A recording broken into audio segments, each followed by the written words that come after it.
Hey guys, welcome to Standing in Faith. This is a podcast about ultimately God, the God who gives life to the dead and calls things that are not as though they were. My name is Kat, and I'm in the studio with Jeff. Hey. Mike. Hello. And David. Hey.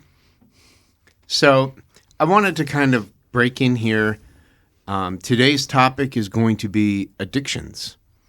But before we get into that topic, I wanted to put some context for all the listeners because we started, 2 months ago talking about trials and tribulation and persecution. Then we started talking about suffering and pain.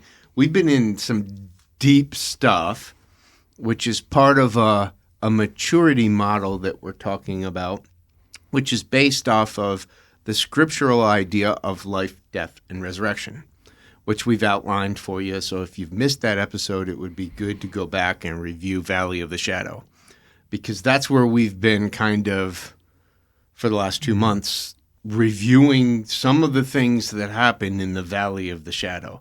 It's some of the stuff is tough. It's deep. It's really in the model.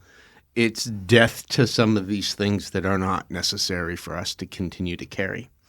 So I also wanted to kind of put some context for the listeners as to why this is part of a maturity podcast. And I'll try to answer that, and then I'll open up the floor to see if anybody else has anything that they'd like to pile on. But for me, part of maturing is going through life, not just learning about life, but actually moving into and becoming more of who you are intended to be.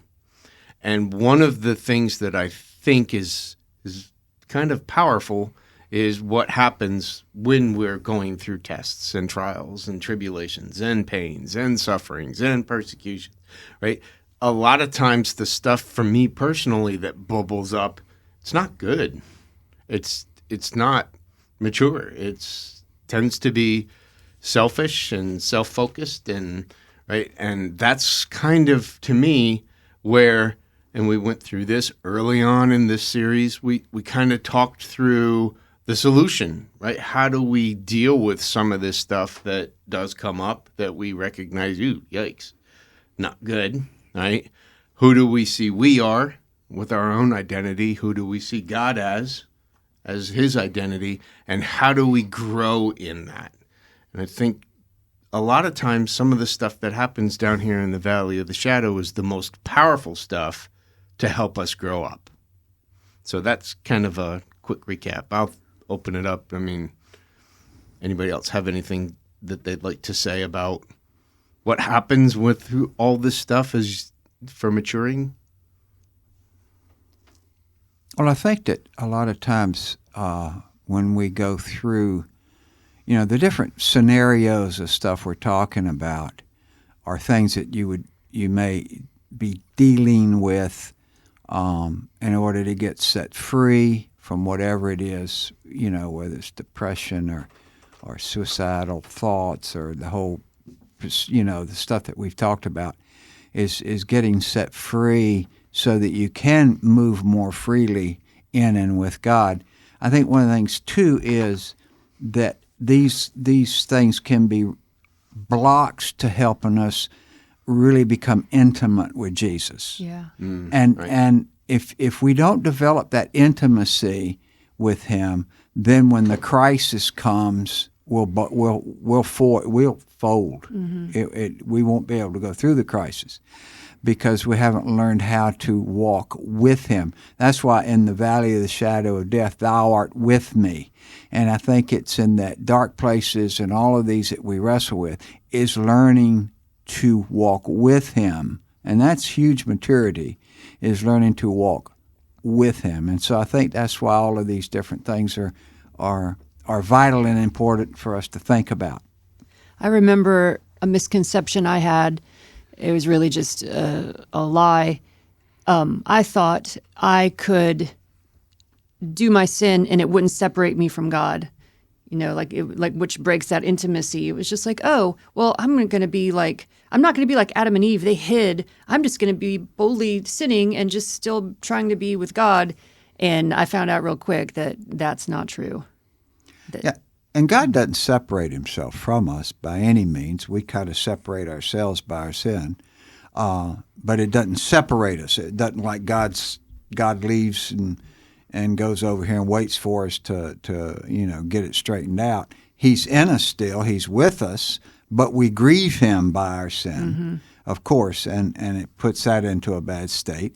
And it does keep us from walking intimately with him because we have this block, that keeps us from doing that. And I think it's important that all of this we learn somehow to be able to rid ourselves of the different venues and things that really block us from walking with him, really walking with him. And it can be a lot of things, I mean, we've talked about some dark subjects, but it can be with having an obsession for gossip even. Yeah. Can be a huge problem, which can be an addiction too, thinking of what we're talking about today. Yeah. Mm-hmm. Yeah, it's interesting the way that you describe that because that's a beautiful segue into addictions. Mm-hmm. I think a lot of times, and I am not an addiction expert, but I think a lot of times addictions start with us trying to manage our pain, right? Or our loneliness. It's ourselves looking to find a solution when we're not sure what else to do. No, we got Mike here. He's the expert, so we can. Is that true, Mike? I bet he has had a lot of experience with it, I'm sure. I've heard it come in a lot of different ways in terms of addiction and how people started to be addicted to things and so on. And sometimes it would be not even something that you would expect, like a sports injury that leads to taking medication that leads to, I really like how this feels, and now I don't have any anxiety, I don't feel depressed. Mm-hmm. And then that medication is taken away, and next thing you know, but this was the solution. And so it kind of gets to that yes, eventually it is about numbing or taking away the pain, taking away the feelings that maybe someone didn't even know were there and didn't quite know how to work with, but now their tolerance to be able to face those things is decreased. And so they need something in order to take away those feelings because now they feel so much more overwhelming and overbearing than maybe they did before. Maybe they were able to manage them, but now they were taking this medication for a legitimate medical reason, and they realized that they liked how they felt. They didn't have to cope with the stressors. And these would be like high school kids who all the stressors of school or navigating friendships and so on. And this would happen over a course of several years. What happens, unfortunately, for a lot of individuals who become addicted to something is emotionally they stop aging. Yeah. And so when their kids were going, or when their friends were that maybe they started taking the medication at 14 and now it's 2-3 years later, emotionally their friends have reached, age 17 or so on, and they're still kind of stuck inside of 14 them. And so navigating those relationships and emotions is just so much more overwhelming that they would continue to turn to medications. Because they're behind. And exactly. Just like if you got behind in your schoolwork. Yep. And so they didn't quite know how to manage those things. Other people got introduced to them in a whole, a myriad of other ways. But I think it is true that kind of in my experience talking to people throughout the years, it did kind of come to, I don't know how to be without this thing. I don't know how to feel without this thing. I don't know how to interact without this thing. or even I just can't tolerate dealing with life without this thing, whatever it may be. And I'm not just referring to substances at this point. It could be anything, whatever.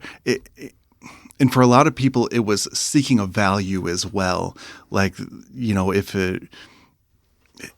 there would be a value component to, I'm more fun when I'm doing this thing. I'm more personable. I'm more charismatic. I'm more engaging. I'm essentially They like themselves better that way exactly than they are without it. Yep, exactly. I was going to say, I know essentially, exactly what you're saying. I don't have to be me anymore. I get to be the person that I imagine myself wanting to be. It improves me and makes me new. Yep. And then you'd hear the flip side as well. If people became angry, like I knew someone who would drink alcohol and become very angry. And it was always the alcohol's fault for that, because they didn't want to face that inside they were just an angry person. And that was a lot of my conversation was the alcohol is not making you angry. You did not imbibe anger when you drank. That was already there. So there's a big identity component to addiction, either being someone that they want to be because it gave them the ability to, their inhibitions were lowered and the things that were already inside of them to be outgoing, to be engaging, to be funny and friendly and so on. It allowed them to do that. Or I'd hear the opposite, that all the things that they had tried to stuff down and keep away came out, but they didn't know how to feel any other way. They depended upon whatever it was in order to try to escape. I got a funny story that kind of makes that point. I remember I was weeding a garden before a trip up north, and by the time I got up north, I must have been just swimming in this stuff because I'm not allergic to poison ivy. I had poison ivy all over myself. It started on one hand, then it went to the other hand, then it went to the other arm, then it went to the other arm, then it went to my chest, then it went to places that certainly weren't exposed. And I'm thinking to myself, this is spreading. Although they tell you it doesn't spread, I'm convinced it did. So I called my doctor. I'm like, I need some lotion. I nothing that I buy in the store is even touching this. I need you to get me a prescription for some lotion. He's like, I'll call in a prescription for you. He did. I went to the store to pick it up, and they slid across a bottle of pills for me. And I said, yeah, nope. And I pushed it back to the pharmacist. I'm like, lotion. Look at me. I need lotion. Pharmacist pushes the pills back and says, your doctor ordered you pills. I'm like, I pushed it back. I'm like, I asked for lotion. So me and the pharmacist are in this, I want some lotion discussion, and the pharmacist refused to give me any lotion. So begrudgingly, I'm like, whatever. I need some kind of relief. So I took these pills. I believe that they were a steroid. Oh, yeah. Yeah, probably. They little blue football-shaped pills. I think they were no, they were round. Anyway, so I took one because I needed some kind of relief, and almost immediately the itching stopped. Like I was blown away. I'm thinking I wanted lotion and almost didn't get this. I almost got instant relief from this little blue pill, and I'm like, wow. Well, that night I slept like a baby. The next day we went and did a 5K run. I ran 2 minutes faster than I normally run. I felt wonderful. I felt no aches, no pains, slept better, felt stronger, breathed better. I'm like, wow. That was the first time I ever encountered what you're talking about, Mike, and the fact that I felt fantastic on this. The pharmacist even told me this is really addictive stuff. Oh, yeah. That was the first thing I've ever encountered in my life where I'm like, I could get addicted to this. I felt so wonderful. It's a steroid. I've had those, and oh my God, no pains, no aches anywhere in my body. It's like, oh my gosh. This is what it's supposed to feel Yeah. like. I feel like I'm 14, Yeah. 15, 16 again. And how quickly does that happen? You took the medication and you felt fantastic. Almost instantly. It was scary. Yep. And there's the allure to, I think, addictions is you get an instant gratification, an immediate result that I can do or take this thing and I'm going to feel fantastic. Mm-hmm. And then you contrast that against some of the work that has to be done around maybe the emotions that someone doesn't want to feel. And that takes time. Mm-hmm. And that takes effort. And it takes vigilance to recognize the emotions. It takes insight to recognize that they're even there. It takes a lot of work. Or I could take a pill and feel better right now, immediately. Well, what I've noticed in my life, I don't know that I have a personality that's inclined to addictions. Maybe I don't even know if that's a thing. But I've noticed that a lot of times addictions are alluring at first, but then they lead to a place of destruction where you start to you had talked about your inhibitions, but I see it even going past that, where it starts to not only damage yourself, but then it starts to radiate damage to those that love you the most and that are around you. And even just like a gambling addiction can be so destructive. And it tears down relationships, it tears down trust, and before you know it, you're needing to do this addictive behavior or whatever, and then it leads to continued destruction. You know, it's interesting that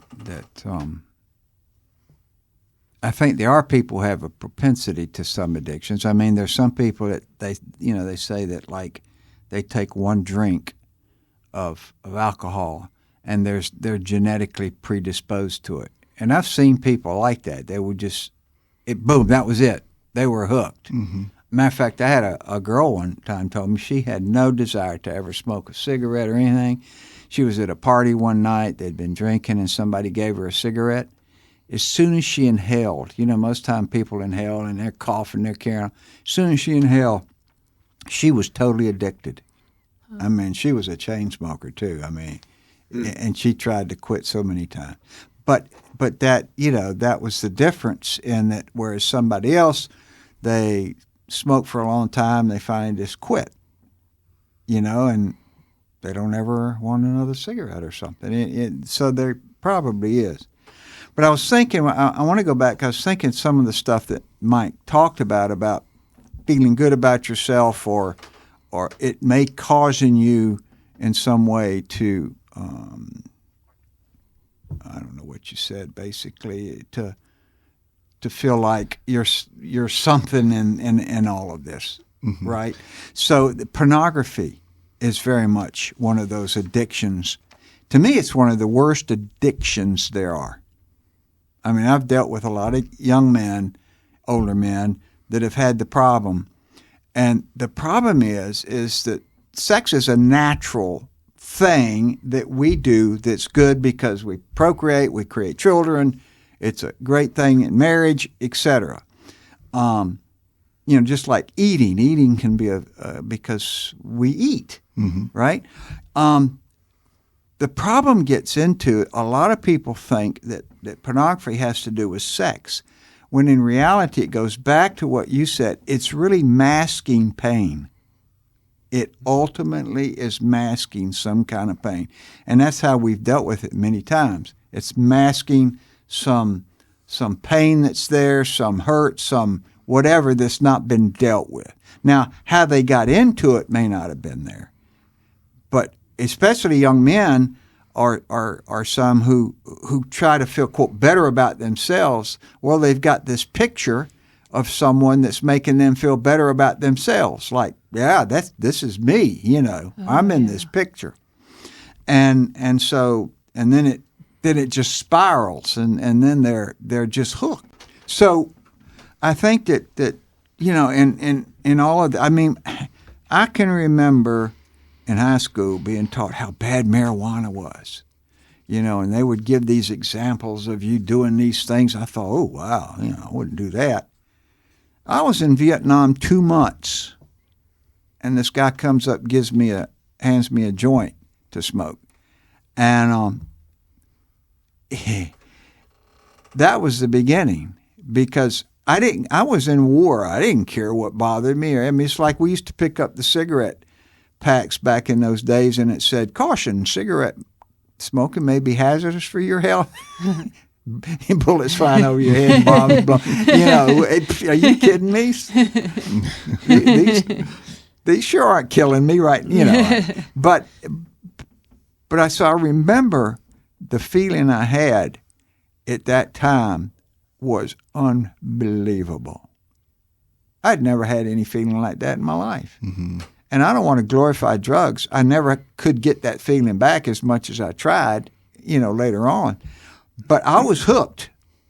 And I think a lot of the guys in Vietnam that I knew that it was that one thing that numbed everything else. And especially when we came back and had to deal with everything we had to deal with, it was the number.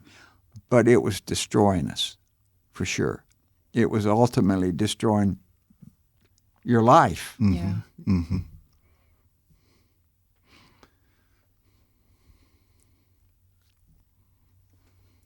With addictions, there's an element to it of worship, really, because with worship, you have like glory. You're giving glory to something, or you're glorifying something. So whether it's God or whatever you're addicted to, and then to worship, there's also an element of sacrifice.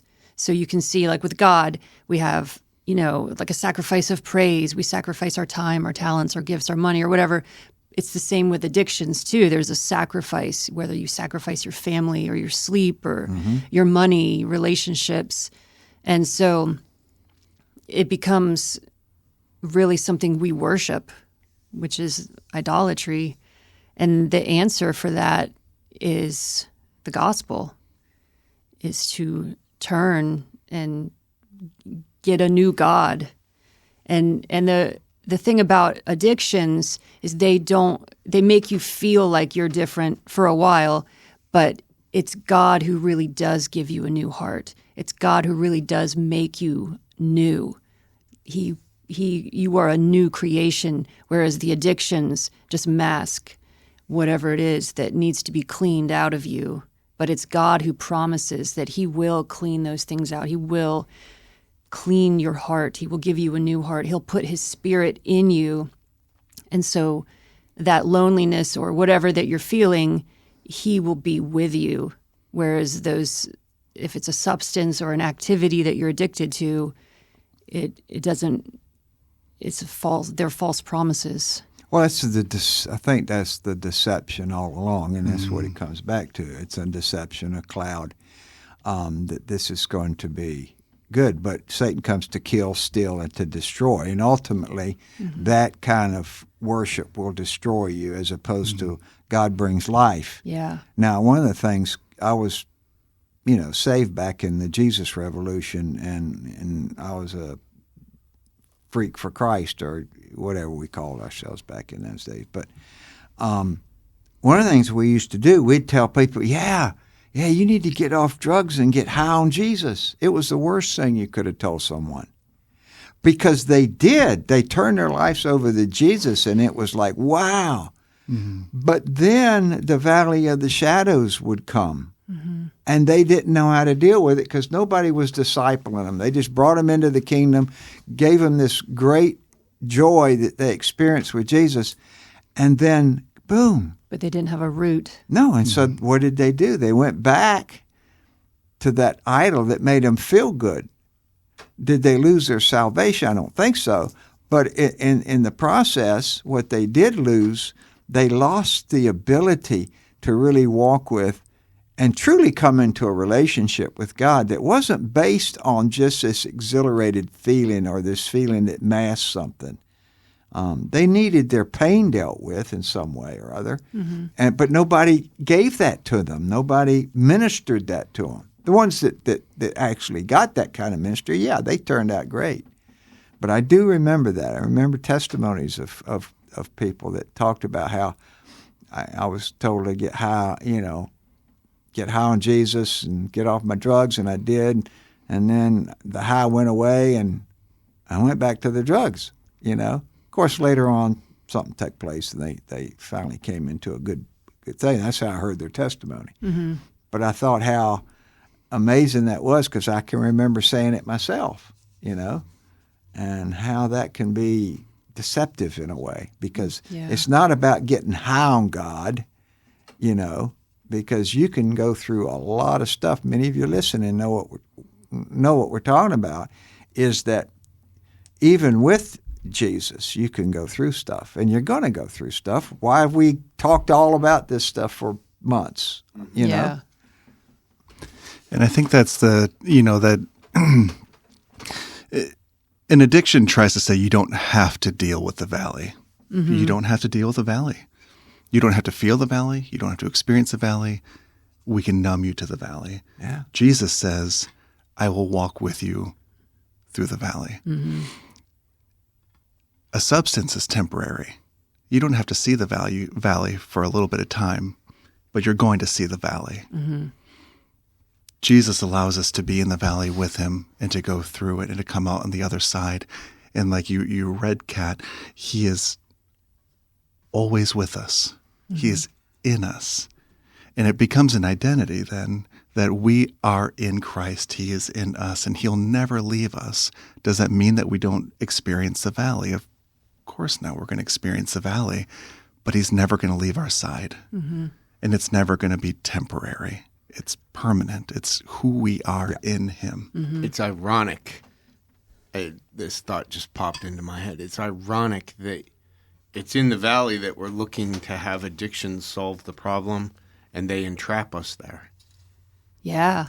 Right? It's almost like you get stuck in the valley. Yeah. You never get out, and that's not the plan, right? The plan is to have Jesus walk us through, and then we start coming out of the valley. Well, the addictions trap us in the valley. And yeah, that sense of hope and faith and God walking us through this gets lost in that too, because this idol that I'm worshiping all of a sudden is not giving me anymore what it used to. It's leading to literally. It's like we walk into a bear trap and then we're stuck in the valley of the shadow, which is not where the irony of it is you're trying to escape this, but it's actually entrapped you there. Yeah, those false gods will never satisfy real spiritual need.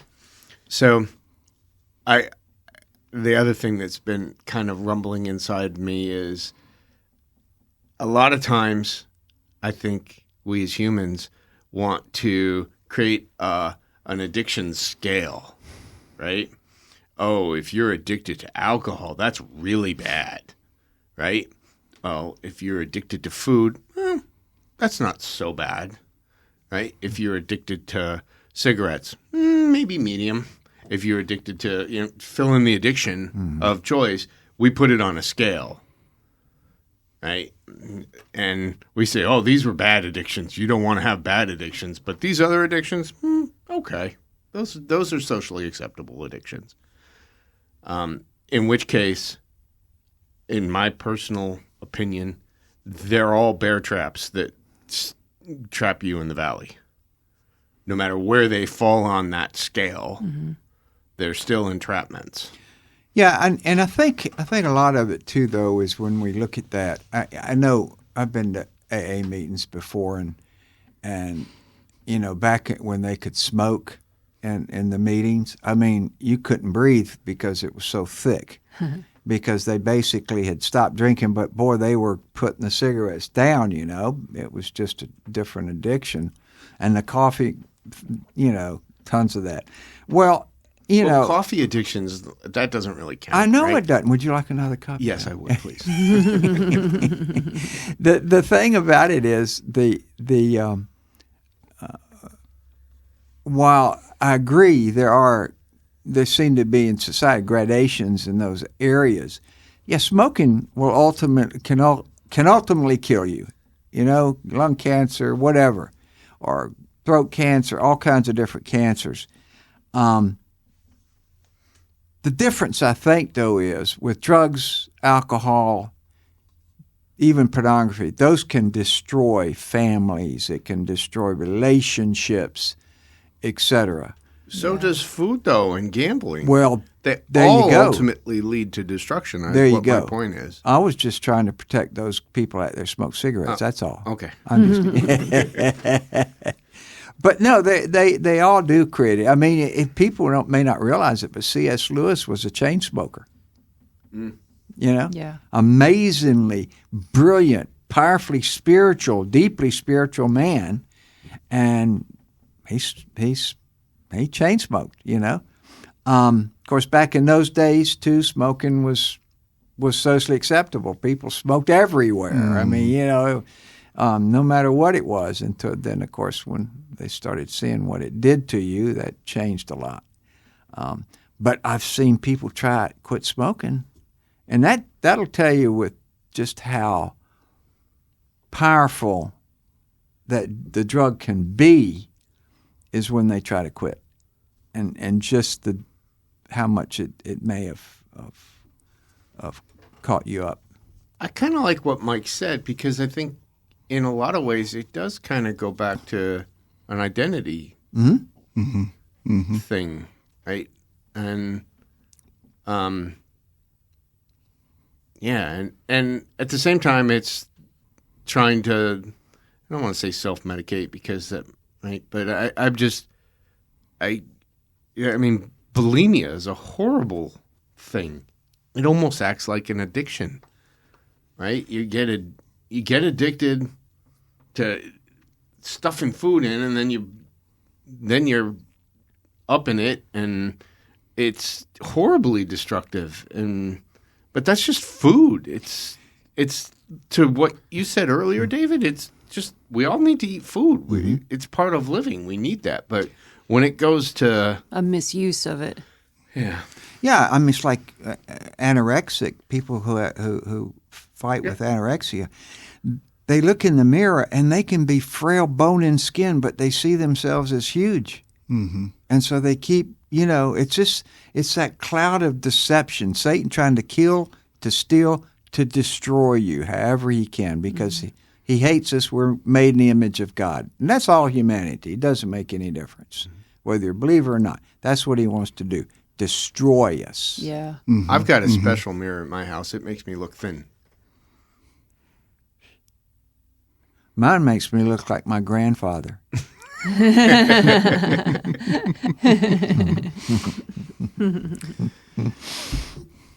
I think that in looking at this, and I realize too, I've talked to people in AA, and you know, one of the main and AA is a fantastic organization. How it was originally built, and it was built basically off the Book of James, and they started to call it the Book James, the book, but anyway, through a series of different things that took place, it didn't. But its roots are very, very, very in the Bible. And the one thing it says seek a higher power, but actually it says more than that. It uses the term God in that whole phrase. You know, that you need God and you need His help and you need to realize that you are helpless. And I think that's so important. I've had people, my higher power is my doorknob and all that kind of stuff. Well, how long did that last in keeping you from walking it? Because a lot of people become what we call dry alcoholics. They're still addicted. They're just not drinking. What would that look like? It would be like, someone that is totally refuses to drink, but they still crave it and want it and and fight it. Yes. Whereas someone who has come into a place with this higher power and all, they may have what they call triggers, things that trigger them towards a drink or trigger them towards wanting it, but they don't have this constant craving and all there. It's not there, and they've learned how to walk through the different steps in the process so that they keep themselves from being tempted, even for the temptations. Whereas a dry alcoholic many times is still going through all the cravings and not really seeking to be helpless in the presence of God. So there's a freedom that you can try to get on your own, but it really just, like if it was alcohol, it just turns you into a dry alcoholic. But if there's this like surrender and abandonment to like God producing that, Jesus doing that in us, we abandon ourselves, and put our total trust in Him, then He creates the freedom, and then it's real freedom. Yes, but you'll hear a lot of them say it's still a daily walk. It's still you're still a daily battling walk. whatever. Yeah, your whole life. Yeah. Now I have a friend. But it's not your identity anymore. Yes, exactly. Yeah. It's not your identity. That's so important. Because I have a friend now. He's been 20 years, since he had a drink, and he said that there's certain things he can go into a bar. He can do all of that kind of stuff, eat with friends who are drinking and all that. None of that bothers him. But if they would bring him out a Coke with a lemon on top or something like that, that would be huge. That was one of his triggers, those kind of. So he knows how to stay away from those kind of trigger things that would even make him have a sensation of it.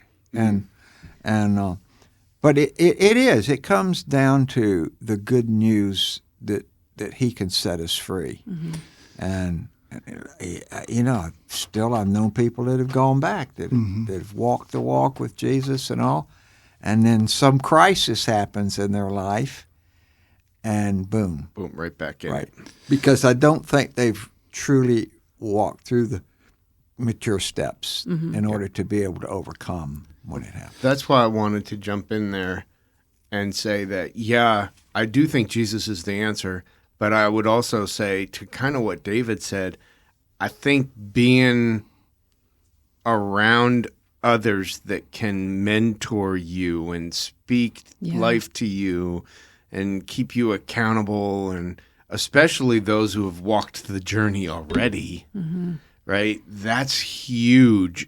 A huge part of that overall freedom. So, yeah. Community. Yeah. A type of community that will gather around you, that will walk through the steps of healing with you. I mean, that was the whole idea of AA, ultimately. And when you do find a truly good AA community, and that's what they say, drunks will talk to each other. Alcoholics will talk to each other, whereas they may not talk to you because you have no clue what they walk through, what they feel, what they experience. And so if you have a community of people that gather around you to walk through that kind of stuff, that's a huge advantage. Well, that's part of maturing. Yeah.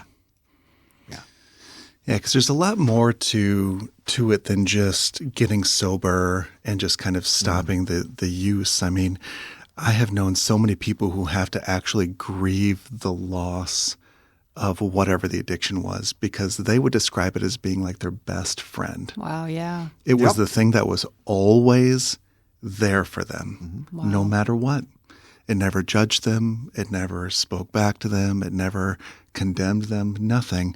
And so talking about community, it's so important, because now it's getting restored to a place of healthy community, of a place where I have people around me who aren't going to let me down and aren't going to judge me and aren't going to condemn me, but they're going to raise me up in Christ. It's the restoration that comes from being in that place of recovery, in that place of knowing who Jesus is, and that He especially, He's never going to judge or condemn me. He wants to see me in a place of healing. He wants to see me in a place of restoration.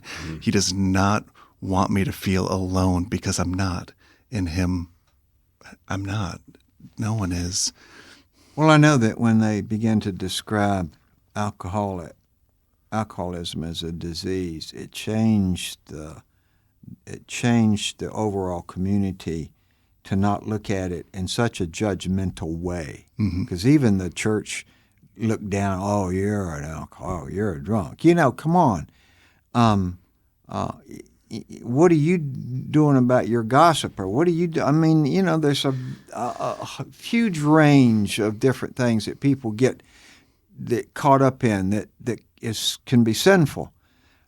And granted, idolatry is sinful.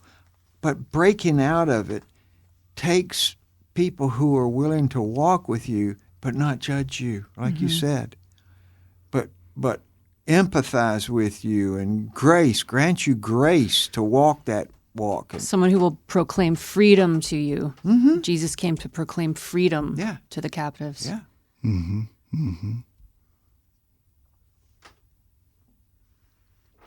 Let's bless the listeners. Father, I thank you that, as Kat said, you come to proclaim freedom to us. You like so much to break off the chains that bind us up and set us free from the enemy who wants to kill us and steal from us and destroy from us. And Father, I just want to bless anyone that's listening out there that wrestles and struggles with any kind of an addiction, no matter what it may be, and have just brought that to you and they wrestle with it, that, Holy Spirit, you would powerfully and mightily do an amazing exchange of this addiction for your freedom, that they could truly sense that you are their amazing friend and not this addiction, that you're the one that can set them free from the pain that they're masking, from the loneliness, from whatever it may be, that you fulfill all of those things in their lives. Jesus, I bless in your name with your love that you care deeply for your children. And I just bless with not just the knowledge of, but truly the feeling of just being loved and being cared for, Lord, that you want nothing more than the best for us, Lord Jesus. And you care so, so deeply for us, Lord.